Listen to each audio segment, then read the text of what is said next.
So this drill is called band-assisted quadruped T-spine.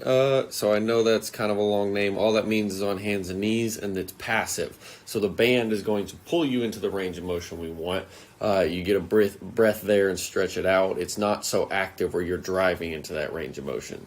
So notice the band is attached to an anchor point. I should probably have something heavier than the kettlebell, but just for where I was filming this video, this was easy. And I should be a little further out when you're actually doing this stretch.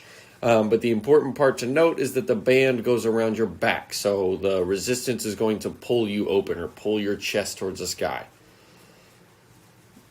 So I get down to start on all fours, then I'm going to take one hand off the floor, trying to keep the hand that stays on the floor as braced and as sturdy as I can.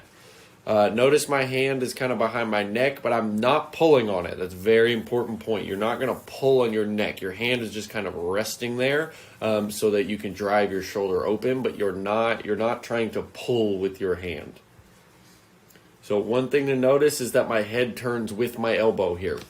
What that means is I'm keeping my eyes on my elbow. If I were to take my eyes off my elbow and just move my upper arm, the movement would come from my shoulder joint instead of the actual spine. At the top, notice there's a slight pause here. What I'm doing is getting a full exhale at that point. So completely breathe out as your chest is pointing as far towards the ceiling as it's going to get. One thing I want to show you from this side view is that I'm sitting my hips back behind my knees. So notice that the crease of my hips is back behind my kneecap. That's important to keep your low back from moving, to make sure this movement comes from the upper part of your back. So notice if you look at my low back here, it's not moving a whole lot as I do these reps.